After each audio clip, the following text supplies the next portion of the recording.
Hello friends, सभी का स्वागत है मेरी किचन में। कल हमने चावल के आटे के उकड़ी के मोदक कैसे बनाते हैं वो देखा है, पर वो मोदक सभी को आते हैं ऐसा नहीं है। तो उसके लिए आज हम दूसरा तरीका लेके आए हैं, गेहूं के आटे के तले हुए मोदक। इसे तो हर कोई बना सकता है, एकदम सिंपल और इजी रहते हैं बनाने के लिए। तो चलिए आज की रेसिपी को हम शुरुआत करते हैं। तो मोदक के लिए मैंने यहाँ पे लिया है 1 कटोरी गेहूं का आटा और आधा कटोरी मैंने मैदा लिया है, जिसमें हमें नमक ऐड करना है थोड़ा सा। और इसमें हमें 2 चम्मच घी गरम करके इसका मोयन लगाना है। तो घी को हमें अच्छी तरह से आटे में मिक्स कर लेना है और थोड़ा थोड़ा पानी ऐड करते हुए इसे हमें मुलायम आटा गूंद लेना है। आटे को हमें ना ज्यादा पतला गूंदना है ना ज्यादा गाढ़ा गूंदना है। तो इस तरह से थोड़ा थोड़ा पानी ऐड करते हुए हमें इसका अच्छा आटा गूंद लेना है। तो देखिए आटा मेरा गूंद के हो गया है।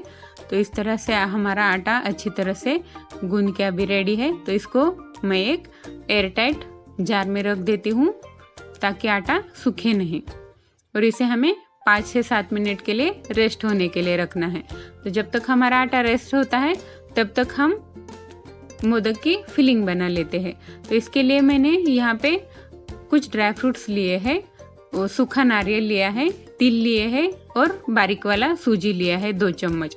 तो इन सभी को हमें अलग अलग थोड़ा सा हल्का हल्का भून लेना है। तो सबसे पहले मैंने यहाँ पे सूखा नारियल लिया है, इसको हमें गोल्डन ब्राउन कलर आने तक भूनना है, ज्यादा काला भी इसे नहीं बनाना है। अब मैंने ड्राई फ्रूट्स लिए हैं, काजू और बादाम, इनको भी हमें हल्का सा भून लेना है।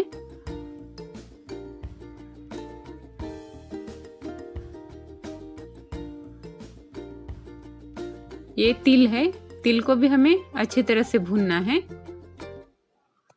किसी भी चीज को हमें ज्यादा भूनना नहीं है, सिर्फ जलाना नहीं है। मीडियम या लो फ्लेम पे इसे हल्के हल्के हाथ से अच्छी तरह से भूनना है। तो देखिए तिल इस तरह से पॉप होने लगते हैं तो समझ लेना कि तिल भून गए हैं। तो अभी मैंने पैन में 1 चम्मच घी डाला है, इस पर हमें सूजी डालना है और सूजी को भी इसी तरह से हमें अच्छी तरह से रोस्ट करना है। इसे भी हमें ब्राउन कलर या ज्यादा नहीं भूनना है, सिर्फ इसका कच्चापन जाने तक अच्छी तरह से भूनना है। अब हमें एक मिक्सी के जार में 2 वेलची लेनी है और इसमें मैंने 2-3 चम्मच शक्कर ऐड की है। शक्कर को हमें दरदरा पीस लेना है, जो हमें हमारी मोदक की स्टफिंग में ऐड करनी है। तो देखिए इस तरह से मैंने इसे दरदरा पीस लिया है, इसका ज्यादा पाउडर बनाना नहीं है हमें। तो देखिए ये भुने हुए हमारे ड्राई फ्रूट्स और सूजी ये भी अभी ठंडा हो चुका है। तो इसको अब हम एक बाउल में निकाल लेते हैं।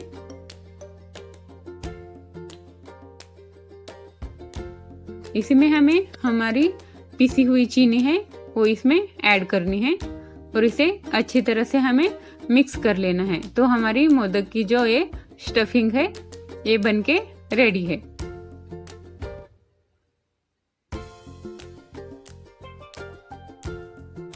तो अब हमें आटा देखना है।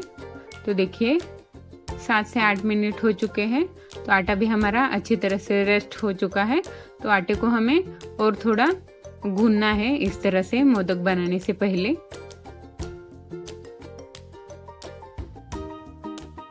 इसे 1 मिनट तक थोड़ा इस तरह से अच्छी तरह से मसल के लेना है। तो हमारा आटा भी अभी रेडी है। तो थोड़ा सूखा आटा लेना है हमें, ताकि गेहूं का आटा हाथ में चिपके नहीं।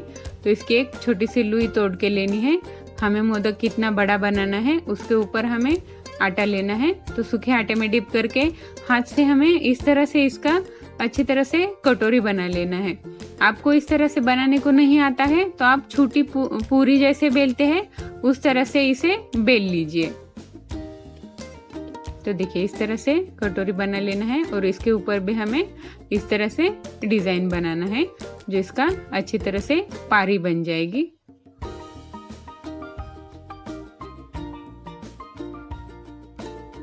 तो इस तरह से इसकी पारियां बना के हमें अब इसके अंदर हमें स्टफिंग हमारी फिल करनी है। तो देखिए जितना इसमें बैठेगा उतना इस तरह से स्टफिंग भरनी है और हल्के हाथ से इसे अंदर खींचते हुए इसे अच्छी तरह से इसे बंद करना जरूरी है, क्योंकि ये ऑयल में फ्राई होते समय खुल सकता है। तो जब ये ऑयल में खुल जाएगा तो हमारा ऑयल भी खराब होगा और मोदक भी खराब हो जाएगा। तो सेम इसी प्रोसेस से हमें बाकी के सारे मोदक भी बना लेने हैं।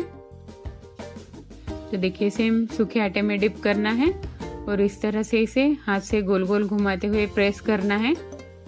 तो देखिए हमारी अच्छी तरह से कटोरी बन जाती है।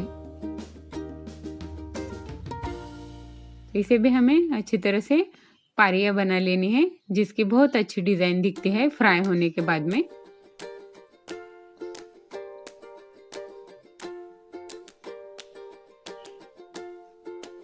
तो देखिए सेम इसी तरह से बाकी के सारे मोदक भी बना लेने हैं।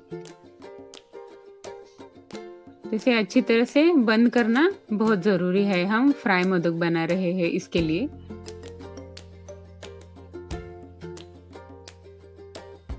तो देखिए कितनी अच्छी तरह से सारे मोदक अभी बना के मेरे रेडी है। तो मेरे इतने मटेरियल में मेरे 13 मोदक बना के हो गए हैं।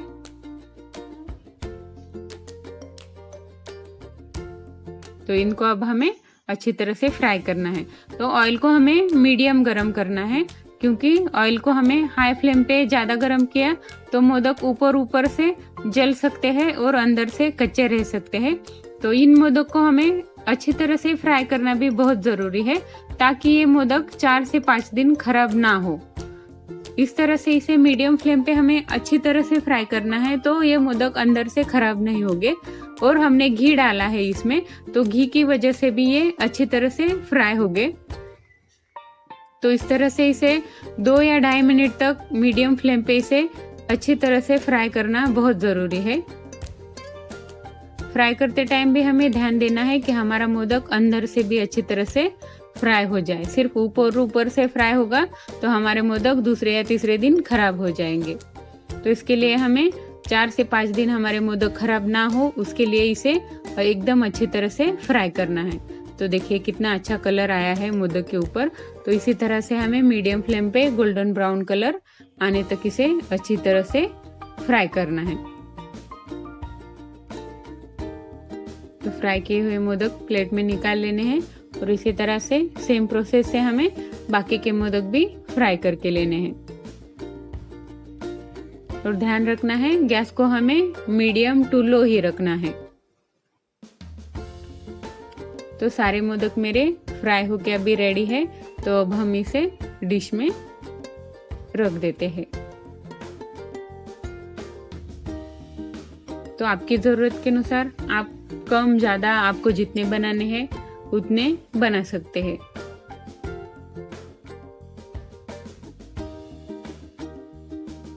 तो ये मोदक 5 से 6 दिन तक एकदम आराम से अच्छी तरह से रहते हैं।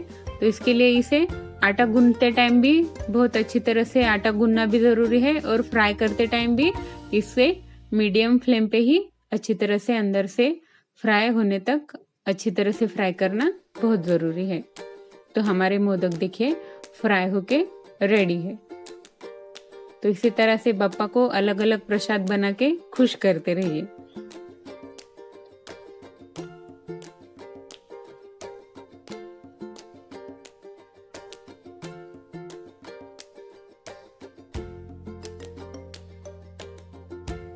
तो आज की रेसिपी कैसी लगी वो मुझे कमेंट जरूर कीजिए। आपको मेरे वीडियोस अच्छे लगते हैं, रेसिपीज अच्छी लगती है तो चैनल को सब्सक्राइब भी जरूर कीजिए। तो देखिए हमारे कितने गोल्डन ब्राउन अच्छी तरह से मोदक बना के रेडी है। सो आज के वीडियो के लिए थैंक यू।